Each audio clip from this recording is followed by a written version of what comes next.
আল্লাহ হাফেজ ভাইয়া। Ride with night Fury.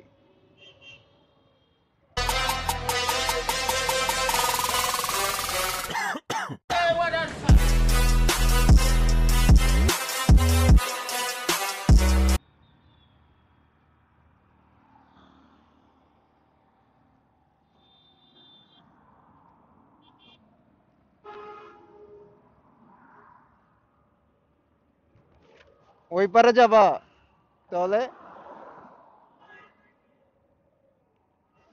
এদিকে আসো ভাইয়া। কোথায়? কোথায় যাবা?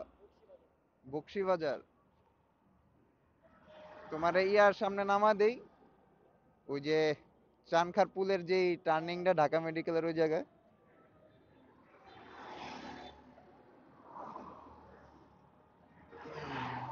বসছো?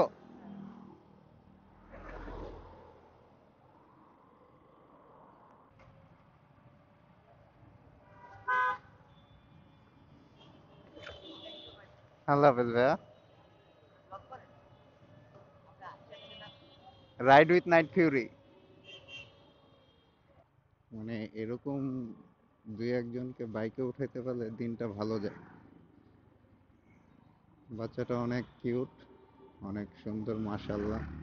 আর আপনারা সবাই চেষ্টা করবেন, যদি এরকম স্কুল কলেজের কোনো বাচ্চা বা বড় স্টুডেন্ট যাদেরই দেখেন স্কুল কলেজের ভার্সিটির কাউকে, যদি পারেন চেষ্টা করবেন, বেশিরভাগ চেষ্টা করবেন স্কুল কলেজের, কারণ ভার্সিটির তারা মোটামুটি স্বাবলম্বী। স্কুল কলেজে যারা আছে তাদেরকে চেষ্টা করবেন, এরকম যদি দেখেন দাঁড়ায় থাকে তাহলে লিফট দেওয়ার ট্রাই করবেন। আমি আমার দিয়ে বলি, আমি আমার লাইফে মানে কলেজ লাইফে এরকম বাসের জন্য দাঁড়ায় থাকতাম, বাস যদি না আসতো তাহলে চিন্তা করতাম যে কোনো গাড়ি বা বাইক যদি যায়, যে যদি আমাকে নিয়ে যেত একটু ফ্রিতে। কারণ আমার কাছে তো ওই পরিমাণ টাকা নেই যে আমি একটা পাঠাও বা উবার ভাড়া করবো, আর ওই সময় পাঠাও উবার তেমন একটা ছিলও না। ওই টাইমে রেন্টে কারে হয়তো বা গাড়ি পাওয়া যেত, বাইক তো পাঠাও এর কোনো চিহ্নই ছিল না। তো এরকম চিন্তা করতাম, কোনো প্রাইভেট কার দেখলে চিন্তা করতাম যে ইস, যদি পরিচিত কেউ হইতো আর আমাকে যদি একটু নিয়ে যাইতো, আর কতক্ষণ দাঁড়ায় থাকবে এই জায়গায়। তো এই জন্য আপনারা সবাই একটু চেষ্টা করবেন, যদি স্কুল কলেজের কোনো ছেলে মেয়ে দেখেন, চেষ্টা করা তাদের সাথে কথা বলে লিফট দেওয়ার। যদি আপনার গন্তব্যে পৌঁছাতে দেরি না হয় তাহলে চেষ্টা করবেন তাদের একটু গন্তব্যে পৌঁছে দিয়ে আপনি চলে যাওয়ার। আমি প্রথমে ভাবছিলাম যে আরেকটু আগে থামবো, মানে আনন্দবাজারের সাইডে থামবো, থেমে হচ্ছে গিয়ে ওরে নামায় দিতাম।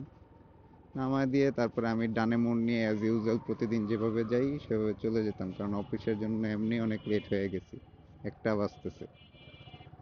কিন্তু পরে চিন্তা করলাম ছোট মানুষ, এতটুক পথ হাইটা যাবে বা আবার বাসের জন্য দাঁড়ায় থাকবে, এই জন্য একদম ওই মোড়টায় নিয়ে দিলাম।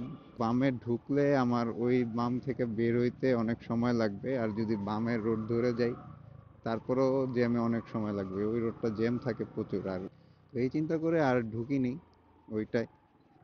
কিন্তু মোটামুটি চিন্তা করলাম যে ওই জায়গা থেকে এই জায়গাটা বেটার হওয়ার জন্য আর হাঁটা কম লাগবে। সব সময় চেষ্টা করি যে ক্যামেরা অন থাকুক আর অফ থাকুক, আইন প্রশাসনের লোক, কোনো মুরব্বী লোক আর স্কুল কলেজ ইউনিভার্সিটির স্টুডেন্টদের একটু হেল্প করা, এটাতে ভালো লাগে, নিজের কাছেই ভালো লাগে। আর ক্যামেরা যদি অন থাকে তাহলে চেষ্টা করি যে অন্য যে কেউই যদি হেল্প চায়, তাহলে আমি যদি ওই পথে যাই বা আমার পথের মাঝ যে তাকে নামানো যাবে এরকম সিচুয়েশন হলে তাকে আমি হেল্প করি। তো আশা করব যে আপনারাও, যারা পাঠাও রাইড শেয়ার করে তাদের হিসাব তো ভিন্ন, কারণ তাদের এটা পেশা। আর যারা পাঠাও রাইড শেয়ার করে না তাদেরকে বলবো আমি একটু কাইন্ডলি মাথায় রাখবেন, চেষ্টা করবেন। আপনারা মানুষদের উপকার করা, এটা উপকার করলে অনেক ভালো লাগে ভিতর থেকে। এই ভালো লাগাটা একমাত্র উপকার করার পরেই উপলব্ধি করতে পারবেন। তো সবাই ভালো থাকবেন। জাজাকাল্লাহ খাইরান। আসসালামু আলাইকুম।